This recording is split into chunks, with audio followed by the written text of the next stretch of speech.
بسم اللہ الرحمن الرحیم الحمد للہ رب العالمین والصلاة والسلام علی رسولہ خاتم النبیین وعلی آلہ واصحابہ اجمعین اما بعد۔ محترم ناظرین، رمضان المبارک کی خصوصی ٹرانسمیشن چھوٹی بات بڑی نیکی کے ساتھ رشید احمد حاضر خدمت ہے۔ ہم آج کے اپنے پروگرام میں جس نیکی کا تذکرہ کرنا چاہتے ہیں اس کا نام ہے دعا۔ دعا کے متعلق ہم 5 باتوں کو 5 پوائنٹس کو اپنا موضوع بنائیں گے۔ سب سے پہلی بات اور سب سے پہلا پوائنٹ دعا کے متعلق جو ہمیں سمجھنا چاہیے وہ یہ کہ دعا اٹ سیلف، اپنی ذات کے اندر دعا ایک عبادت ہے۔ چاہے دعا قبول ہو یا قبول نہ ہو، اپنی ذات کے اندر دعا ایک عبادت کی حیثیت رکھتی ہے، اور دعا مانگنے والا جب دعا مانگے اس کو اس دعا کے مانگنے پر اللہ تبارک و تعالی کی طرف سے ثواب عطا کیا جاتا ہے۔ اب جس طرح ہم بہت ساری عبادات کرتے ہیں، مثلا اگر کوئی شخص اللہ کی راہ میں کوئی مال خرچ کرتا ہے تو وہ اسی نیت سے کرتا ہے کہ یہ ایک عبادت ہے، اللہ کی رضا کا ایک سبب ہے، یہ کام میں کروں گا تو اللہ تعالیٰ مجھ سے راضی ہو جائیں گے۔ یہ بات اس کے ذہن میں نہیں ہوتی کہ پتہ نہیں میرا صدقہ قبول ہو یا نہ ہو، وہ ان چیزوں کو خاطر میں لائے بغیر وہ نیکی کا کام کر دیتا ہے۔ ہم روزہ رکھتے ہیں، رمضان کا مبارک مہینہ ہے، تو ہم ایک عبادت انجام دے رہے ہیں، ہم اس وجہ سے اس نیک کام سے، اس عبادت سے نہیں رکتے کہ پتہ نہیں ہمارا یہ روزہ قبول ہوگا یا نہیں ہوگا۔ جب ہم اپنی دوسری عبادات اور دوسرے نیک کاموں سے اس خدشے اور اس اندیشے کی وجہ سے نہیں رکتے تو دعا بھی ایک عبادت ہے، اس سے بھی ہمیں نہیں رکنا چاہیے کہ یہ قبول ہو یا قبول نہ ہو۔ اور اس کی دلیل قرآن کریم کی یہ آیت ہے۔ قرآن کریم میں اللہ تبارک و تعالی نے ارشاد فرمایا، وَقَالَ رَبُّكُمُ ادْعُونِي أَسْتَجِبْ لَكُمْ، کہ مجھے پکارو، تمہارے رب نے یہ کہا ہے کہ تم مجھے پکارو۔ حکم دیا جا رہا ہے مسلمانوں کو، انسانوں کو حکم دیا جا رہا ہے کہ مجھے پکارو۔ پھر اللہ نے فرمایا أَسْتَجِبْ لَكُمْ، میں تمہاری دعاؤں کو قبول کروں گا۔ اور آگے اللہ تبارک و تعالی نے ارشاد فرمایا، إِنَّ الَّذِينَ يَسْتَكْبِرُونَ عَنْ عِبَادَتِي سَيَدْخُلُونَ جَهَنَّمَ، کہ بے شک وہ لوگ جو میری عبادت سے تکبر کریں وہ جہنم میں داخل ہوں گے۔ پہلے اللہ تعالیٰ نے حکم دیا دعا کا، اور دعا کا حکم دینے کے بعد ارشاد فرمایا کہ جو میری عبادت سے تکبر کرتے ہیں وہ جہنم میں داخل ہوں گے۔ اس کا مطلب کہ دعا اللہ کی نظر میں، شریعت کی نظر میں ایک عبادت کی حیثیت رکھتی ہے۔ اب انسان کو، ایک مسلمان کو تو حکم ہے کہ بس آپ نے دعا مانگنی ہے۔ جس طرح ہم بہت ساری عبادات کرتے ہیں، اسی طرح ان عبادات میں ایک عبادت ہمیں یہ بھی شامل کرنی چاہیے کہ ہم ہر وقت اللہ تعالیٰ سے دعا مانگتے رہیں، ہر وقت اللہ کے سامنے ہاتھ اٹھا کر، اللہ کے سامنے گڑ گڑا کر، خشوع خضوع کے ساتھ، عاجزی اور انکساری کے ساتھ اپنے رب کو پکارتے رہیں۔ ہمارا یہ کام ہے۔ قبول کرنا یہ اللہ تعالیٰ کا کام ہے۔ ایک کام بندوں کا ہے، ایک کام بندوں کے رب کا ہے۔ اللہ نے بندوں کے ذمہ جو کام لگایا وہ ادعونی ہے، کہ مجھے پکارو، مجھ سے مانگو، اور اپنے ذمہ جو کام لگایا اللہ نے فرمایا استجب لکم، کہ میں تمہاری دعاؤں کو قبول کروں گا۔ اسی طرح قرآن کریم میں اللہ تبارک و تعالی نے ارشاد فرمایا وَإِذَا سَأَلَكَ عِبَادِي عَنِّي فَإِنِّي قَرِيبٌ، کہ جب میرے بندے تجھ سے میرے متعلق سوال کریں تو آپ ان کو یہ بتائیے کہ میں بہت قریب ہوں۔ اجیب دعوت الداع اذا دعانی، اور جب دعا کرنے والا مجھ سے دعا کرتا ہے میں اس کی دعا کو قبول کرتا ہوں۔ تو اس آیت میں بھی یہی بتایا گیا کہ جب کوئی دعا کرنے والا مجھ سے دعا کرتا ہے میں اس کی دعا کو قبول کرتا ہوں۔ تو پہلی بات جو ہمیں سمجھنی چاہیے دعا کے متعلق کہ ہمیں ہر حال میں اللہ تعالیٰ سے مانگنا ہے، ہمیں ہر حال میں اللہ کے سامنے عاجزی کا اظہار کرنا ہے، ہر حال میں ہمیں اللہ کے سامنے جھکنا ہے اور اللہ سے اپنی حاجات، عافیت، خیر طلب کرنی ہے، اللہ کے سامنے جھک کر اللہ کے سامنے رو کر گڑ گڑا کر اللہ تعالیٰ سے دعا کرنی ہے۔ دوسری بات، دعا کے متعلق جو دوسری بات ہمیں سمجھنی ہے وہ یہ کہ ہمارا یہ یقین ہونا چاہیے، پختہ یقین ہونا چاہیے کہ دعا قبول ہوتی ہے۔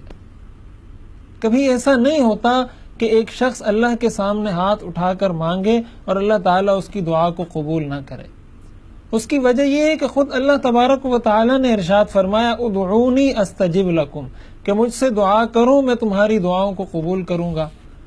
اسی طرح اللہ نے فرمایا اجیب دعوت الداعی اذا دعانی، کہ جب کوئی دعا کرنے والا دعا کرتا ہے میں اس کی دعا کو قبول کرتا ہوں۔ اب جب اللہ تبارک و تعالیٰ نے خود وعدہ فرما لیا کہ میں دعا کو قبول کرتا ہوں، تو یہ کیسے ممکن ہو سکتا ہے کہ پھر اللہ تبارک و تعالیٰ کسی کی دعا کو رد کر دیں؟ حضور علیہ الصلوۃ والسلام نے فرمایا کہ اللہ تبارک و تعالیٰ کی ذات بہت باحیا اور غیرت مند ذات ہے، اور اللہ تعالیٰ کو شرم آتی ہے اس بات سے کہ کوئی اس کے سامنے ہاتھ اٹھائے اور اللہ تعالیٰ اس کے ہاتھوں کو خالی پلٹا دے۔ لیکن حدیث شریف میں دعا کی قبولیت کی 3 صورتیں بتائی گئی ہیں۔ حضور علیہ الصلوۃ والسلام نے ایک ایک بات کھول کھول کر واضح کر دی، تو آپ نے فرمایا کہ دعا کی قبولیت کے 3 طریقے ہیں۔ پہلا طریقہ آپ نے فرمایا اما ان یستجاب لہ فی الدنیا، پہلا طریقہ یہ ہے کہ جو دعا اس نے اللہ تعالیٰ سے مانگی، جو حاجت اس نے اللہ کے سامنے پیش کی، اللہ تعالیٰ اس کی وہی حاجت پوری کر کے اس کی دعا کو قبول کر دیتے ہیں۔ یعنی اگر آپ کا بیٹا بیمار ہے تو آپ نے اللہ تعالیٰ سے دعا کی یا اللہ میرے بیٹے کو شفائے کاملہ عطا فرما، اور اللہ تعالیٰ نے وہ دعا قبول کی اور آپ کا بیٹا صحت یاب ہو گیا۔ آپ پر قرضہ ہے، آپ نے اللہ تعالیٰ سے دعا کی یا اللہ میرے قرضوں کی ادائیگی کا بندوبست فرما، مجھے اس سے خلاصی عطا فرما، اور اللہ تعالیٰ نے وہ دعا قبول کر کے آپ کو قرضوں سے خلاصی اور نجات عطا فرما دی۔ پہلی صورت دعا کی قبولیت کی یہ ہوتی ہے۔ دوسری صورت دعا کی قبولیت کی یہ ہوتی ہے جو حضور علیہ الصلوۃ والسلام نے حدیث میں ارشاد فرمائی۔ آپ نے فرمایا او ان یکف عنہ شرا بدعائہ، یا اللہ تبارک و تعالی اس دعا کی برکت سے اس کو پہنچنے والا ایک شر اس سے روک دیتے ہیں۔ یعنی اس کی تقدیر میں، اس کی قسمت میں ایک شر، ایک برائی، ایک تکلیف، ایک حادثہ، ایک مصیبت اس کی قسمت میں لکھ دی گئی تھی جو اس کو پہنچنے والی تھی، لیکن اس دعا کی برکت سے، چونکہ یہ دعا اللہ نے قبول کی، اس دعا کی قبولیت کی وجہ سے اللہ تعالیٰ اس کو اس تکلیف سے محفوظ فرما دیتے ہیں۔ مثال کے طور پر اگر آپ کا بیٹا بیمار ہے اور آپ نے اللہ تعالیٰ سے دعا کی کہ اللہ میرے بیٹے کو شفا عطا فرما، اور آپ نے دیکھا کہ دعا کے باوجود آپ کے بیٹے کو شفا نصیب نہیں ہو رہی، تو ہم بسا اوقات عجیب عجیب قسم کی باتیں کرنے لگتے ہیں، شکوے شکایت کرنے لگتے ہیں۔ آپ کو کیا خبر کہ ہو سکتا ہے آپ کے بیٹے کی تقدیر میں اللہ نے موت لکھ دی تھی، جو اس دعا کی برکت سے اللہ تعالی نے اس کی موت کو ٹال دیا اور اس کو اس بیماری پر رکھا۔ آپ کو اگر یہ پتہ چل جائے کہ میرے اس بیٹے کی موت لکھی گئی ہے اور میری اس دعا کی برکت سے اس کی یہ موت ٹال دی گئی اور اس کی یہ بیماری برقرار رکھی گئی، تو کبھی آپ شکایت نہیں کریں گے۔ آپ پر اگر قرضہ تھا، آپ نے دعا کی اور آپ بظاہر آپ کو لگتا ہے کہ میرا وہ قرضہ ابھی تک نہیں اتر رہا، میری وہ دعا ابھی تک قبول نہیں ہو رہی، تو اس موقع پر آپ کو یہ سوچنا چاہیے، اور یہ ہمیں اس لیے سوچنا چاہیے کہ ایک سچے خبر دینے والے پیغمبر نے ہمیں یہ بات بتائی ہے کہ اللہ تبارک و تعالی دعا کی برکت سے انسان سے مصیبت کو ٹالتے ہیں۔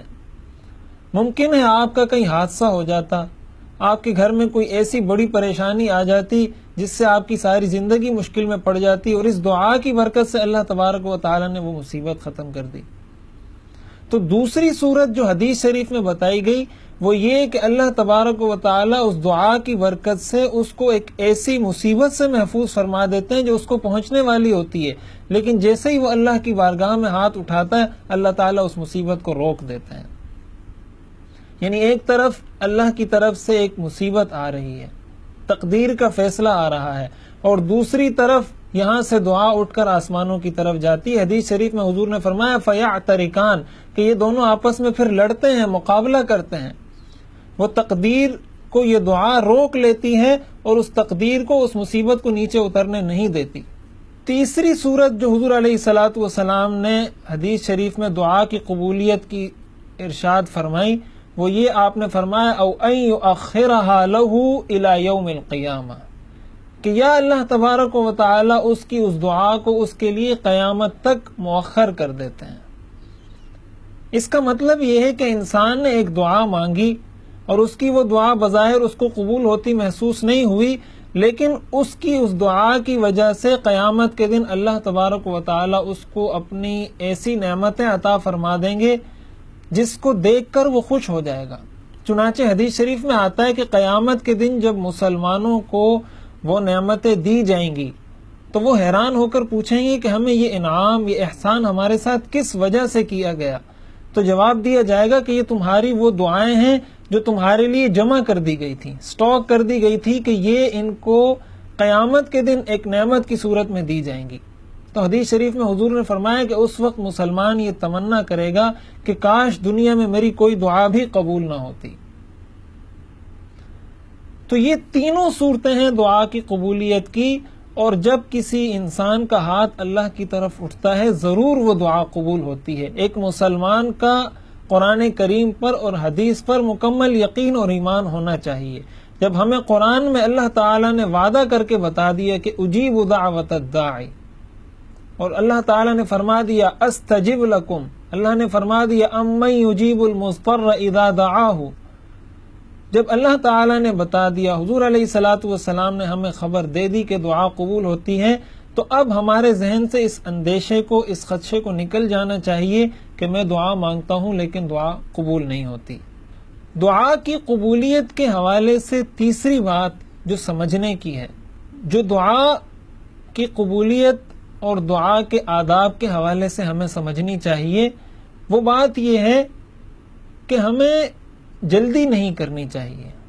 ہم بسا اوقات یہ کرتے ہیں کہ ابھی میں نے دعا مانگی تو ہم چاہتے ہیں کہ اگلے سیکنڈ کے اندر میری یہ دعا اسی طرح ہو جائے جس طرح میں نے دعا مانگی ہے۔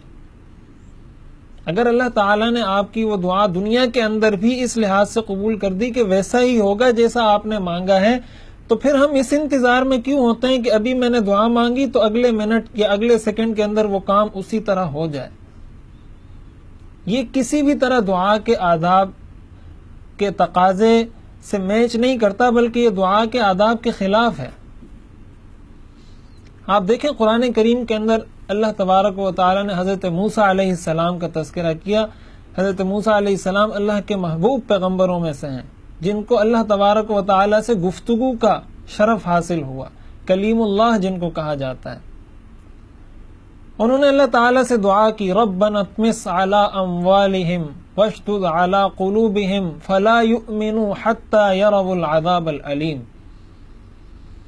جب فرعون سے بہت تنگ آ گئے تو اس کے خلاف بد دعا کرتے ہوئے حضرت موسیٰ علیہ السلام نے یہ فرمایا کہ یا اللہ ان کے اموال کو تباہ کر دیں، ان کے دلوں کو سخت کر دیں، ان کو بدبخت بنا دے۔ اور اس طرح کی بہت ساری دعائیں حضرت موسیٰ علیہ السلام نے کی جو قرآن نے ذکر کی ہیں۔ اب یہ دعا کرنے والے اللہ کے محبوب پیغمبر حضرت موسیٰ علیہ السلام ہیں، اور اس دعا پر آمین کہنے والے حضرت ہارون علیہ السلام ہیں۔ دونوں اللہ کے پیغمبر ہیں، اللہ کی طرف بھیجے گئے رسول اور نبی ہیں۔ ایک پیغمبر دعا کر رہے ہیں اور دوسرے پیغمبر اس پر آمین کہہ رہے ہیں۔ اب اس دعا کی قبولیت میں اور اس دعا کی بلندی اور اس کے مقام میں کس کو شک ہو سکتا ہے؟ لیکن علامہ ابن کثیر رحمہ اللہ نے اس آیت کی تفسیر میں، جہاں پر اللہ تعالیٰ نے پھر یہ ارشاد فرمایا قال قد اجیبت دعوتکما، کہ تمہاری دعا قبول کر لی گئی، اس آیت کی تفسیر میں علامہ ابن کثیر رحمہ اللہ نے لکھا ہے کہ حضرت موسیٰ علیہ السلام کی اس دعا کو قبول ہونے میں 40 سال لگے۔ حضرت موسیٰ علیہ السلام نے جو بد دعا کی تھی، یہ منظر جب انہوں نے دیکھا اس دعا کو کیے ہوئے 40 سال گزر گئے تھے۔ اب جب حضرت موسیٰ علیہ السلام نے دعا کی تو انہوں نے 40 سال انتظار کیا، اور جو دعا انہوں نے کی تھی وہ قبول ہو گئی۔ اس سے ہمیں کیا درس ملتا ہے؟ اس سے ہمیں یہ سبق ملتا ہے کہ ہم جب دعا کریں ہمیں اس میں جلدی نہیں کرنی چاہیے۔ انسان کی فطرت ہے کہ وہ جلدی مچاتا ہے۔ حضور علیہ الصلوۃ والسلام نے ارشاد فرمایا یستجاب لأحدکم ما لم یعجل، کہ تمہاری دعائیں اس وقت تک قبول کی جاتی ہیں جب تک تم جلدی نہ کرو۔ تو صحابہ نے پوچھا قالوا یا رسول اللہ کیف یعجل، ایک آدمی کیسے جلدی کرتا ہے؟ آپ نے فرمایا وہ کہتا ہے میں نے دعا کی، اللہ نے قبول نہیں کی، فلم ارى یستجب لی فیترک الدعاء، تو وہ دعا کرنا چھوڑ دیتا ہے۔